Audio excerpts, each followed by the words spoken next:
Hello, everybody. It's Mike Young, lifestyle nutritionist with aPlantBasedDiet.org.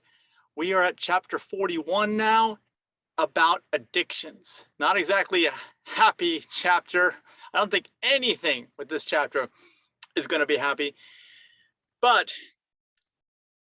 the point of this chapter is to tell you that you need to get over these addictions, whatever way it takes.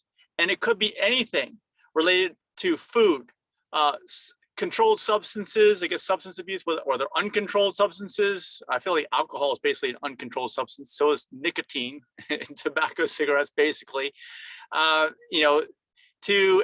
anything. It could be anything. Pornography. I don't know. Buying shit. Anything that kind of throws you out of balance. And the hard part, I think, with most people that have addictions, is actually admitting that they have one. Right?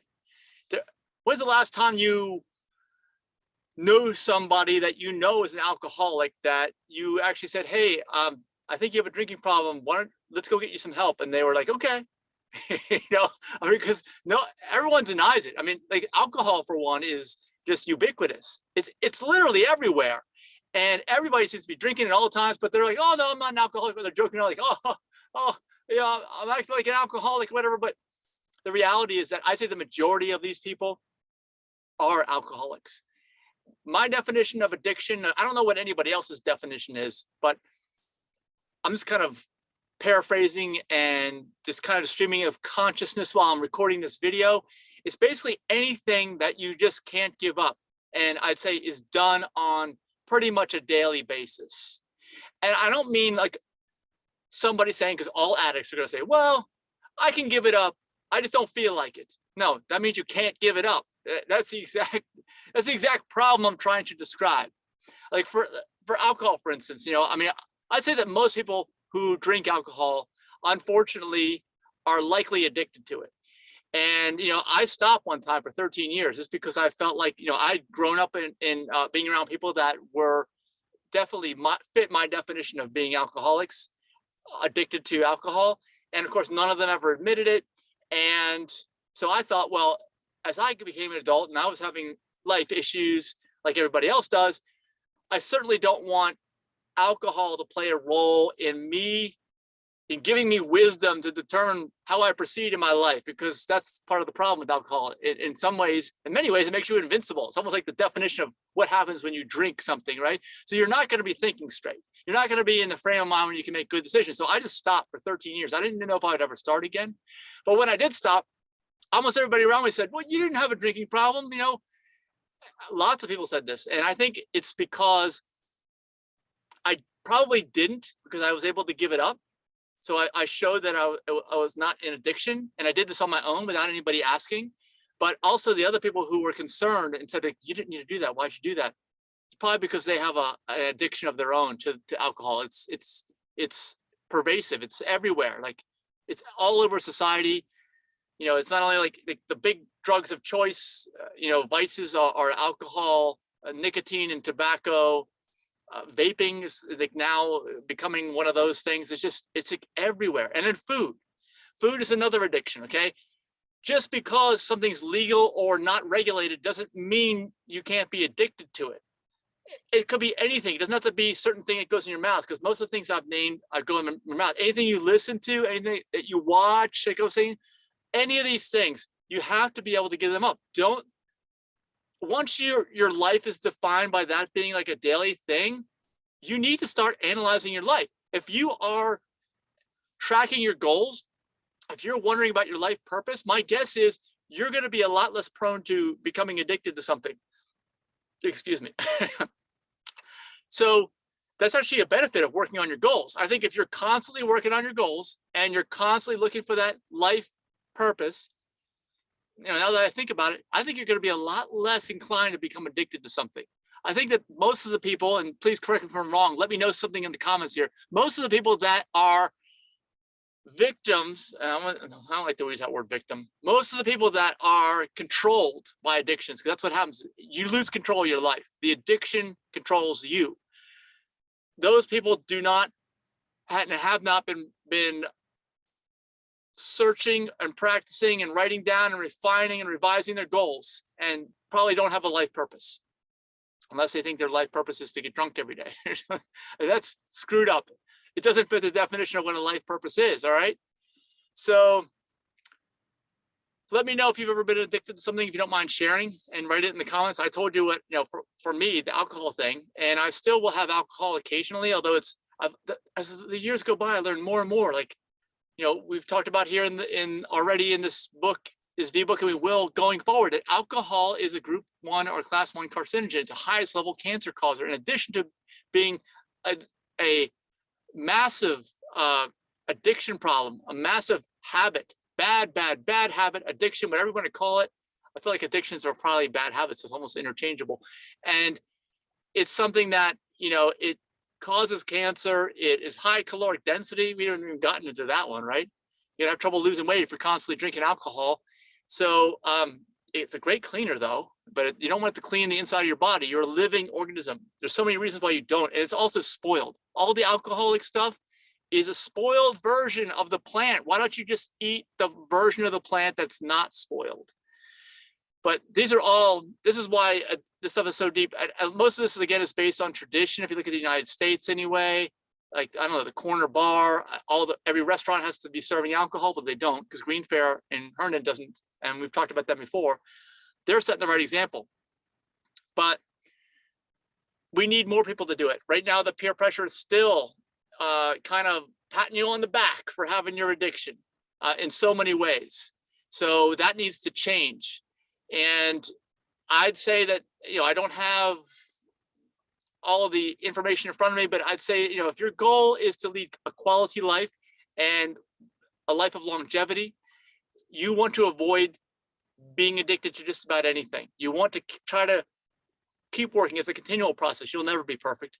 You'll never get there, but keep working at it. Because if you don't work at it, usually what happens is, unless you somehow have a personality and the experience that didn't lend you toward addiction, you're going to be addicted to something. And my guess is that most people have had that experience, although there are a few that have not. And that's awesome if that's you. But it doesn't mean that anybody else is going to be like that, because you're different. Not everybody's the same. But the longevity, it's going to affect your longevity. Now, I've heard some things, let's say the blue zones, for example. They talk about drinking a glass of wine. I think they kind of really push the social factor, socially with friends, whatever. But, they don't focus on the fact that alcohol is a cancer causer, and that alcohol is massively addicting to most people. They can't stop. I know they're trying to work with what they have, but I'm going for 150 here. Okay, we are going for the ultimate. We want everybody to live their best life, their most enjoyable life, and the longest life. You only get one. You might as well make it the longest you can. Unless your life purpose is to jump motorcycles or something, and you're going to keep doing that until you eventually crash, which the odds will catch up with you, and you may not make it because most of those are fatal. If that's not your life purpose, then you need to pass this book along, share it with others. And like I said, please, if you don't mind sharing your experience with addiction, a lot of this stuff is just, it's part of society, it's part of culture, and it's kind of, you rock a lot of boats when you start talking about alcohol and it being addicting for most people. The smoking, I had a chapter on smoking, any form of smoking, the vaping. I don't care if it's marijuana, pot, or whatever legal thing you think you need to do for medicinal purposes. Don't do the smoking version of it, okay? That's addicting. Those things can be addicting as well. But what I'm looking at is, how is this negatively affecting your well-being, your health, your balance, all this stuff? So I'd say in general, anything you're addicted to is not a good thing. And if I extrapolate that even further and say, look, as I said in earlier chapters, if you feel the need to take supplements, it's probably because you are deficient in something. So if we're dealing with the root cause, we need to start adding more of a variety of plants that have the right nutrients in it and high nutrient quality, probably grown by the sun and not in indoor lights, these types of things. So that's addressing the root cause. And if you are, so an addiction doesn't take place. If you're eating a variety of foods, a variety of plants, you don't become addicted to any one. You don't have to keep going back to that every single day. I mean, you can if you want, but you don't have to. Like, we're not suggesting something to you that's going to make you addicted to a certain food, and you have to have that food in order to have a quality life or something like that. So if you kind of take it out to that level, you'll realize why addiction has no place in longevity, in quality of life. You know, your life purpose needs to be about something greater. And go back to that life purpose chapter, which was just before this one, if you want to learn more. And actually, I've been 2 chapters before. Sorry, I'm not sure if I can't remember right now, but I'm so into this about addiction. So it's a sad, sad state. Addictions are a very, very bad thing. But it seems like once you get involved in one addiction, then you get some friends that are also, and it's just like a bad avalanche effect. Like also talking about, you got to hang out with people that aren't addicted to things. Okay, the 5 people, you become like the 5 people you hang around with the most. I had a chapter on this. That's the problem with addiction, is that you tend to hang out with other addicts, whether they're addicted to the same thing or other things. And it's just reinforcement. It's negative reinforcement. You never get out of it. Another reason why you become like the 5 people you hang around with the most, and you got to form those goals. You got to pull yourself out of that friend circle, because it's not going to help you. We're here to help. I'm here to try to give you the motivation to go ahead and do it, but you have to do it yourself. That's the thing about all these things with addictions, whether it's just bad behavior, bad choices. You could be addicted to bad choices, because bad choices you might view as fun. Actually, they are if you don't think about the consequences. The bad choices are tons of fun. And you can become addicted to bad choices. And like I said, that could be on anything. It has nothing to do with a specific substance or a specific food or anything like that. And you've got to hang around with people that make good choices in that case, right? That are going to influence you in a good way. So this is an ongoing, lifelong process. I'm not saying like, I'm not pointing fingers and saying, you're an addict. You are an addict. Stop being an addict. And that's it. You're done. You won't have to worry about it anymore. But you will have to worry about it. It's nonstop. It's never ending. This is just the world we live in. You've got to be conscious of the condition that you're in and where you are with your habits, the things that you're doing all the time. And when you are, then you have a chance of rebalancing and optimizing your health, because all this is related to optimizing your health, and which is the whole point of this book. And that's how hopefully I tied this whole concept of addictions back to optimizing your health. And like I said, addiction from anything. That's why I titled this chapter Addiction. If we want to talk about alcohol, we'll have another chapter about alcohol. Actually, we probably will, because that deserves its own chapter. But this involves any concept at all, anything that is repeated, usually daily, that basically ends up with negative consequences. You know, so many of these things. And actually, I'm going to say the negative consequences outweigh the positive consequences. That's how you have to look at these things. Each thing is different, because nothing's perfect, even things with plants, okay? And you're not going to be eating the perfect diet, but you got to be eating a diet where the positive consequences outweigh the negative consequences. And that's really this whole concept of addiction. It kind of revolves around that. You've got to have the faith and the insight to examine what you're doing in order to improve in this area. And that is up to you. That is actually a choice. So in saying all of this, I am taking the concept of, well, they're just addicted, they don't have a choice. No, you always have a choice. And whether you become very, very entrenched into this concept of addiction depends on the sum of your choices leading up to that point. And anyone that's close to you can pull you out or try to pull you out. And they should, for that matter. If you are somebody that is involved in a relationship where someone is suffering because of this, because usually, like I said, the addiction is, well, the net result of what you're doing is just negative. So and if nobody ever stays the same and everybody improves or gets worse, your life is going to keep getting worse. Okay. So if you're somebody that's close to somebody like that, it is important that you don't enable them, because the only reason why addiction takes place short of somebody living in a vacuum, which nobody does, is that the people closest to them are enablers. The enablers allow it to keep going. So please don't become an enabler. If you see somebody like this, say something to them.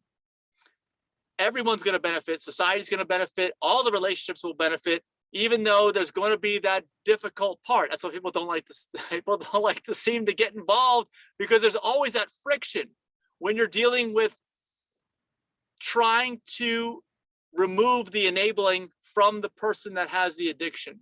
There's always that friction in there, and it's necessary. You're going to have to get over that. And if you're not sure how you get over that, well, put that in your goals.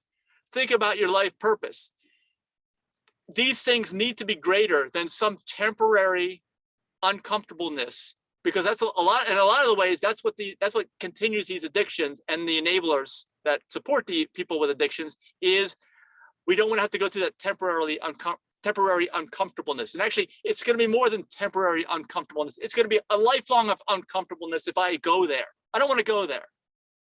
Don't fall into that mindset, because I can tell you, if you have a set of life goals, if you have a life purpose, you know that it's just a temporary uncomfortableness for a great benefit. So that's all I got to tell you in this one. Hopefully, if you got some valuable insight here and made you think, let me know what you're thinking about now. That maybe you never thought about it this way. Maybe you think I'm completely wrong.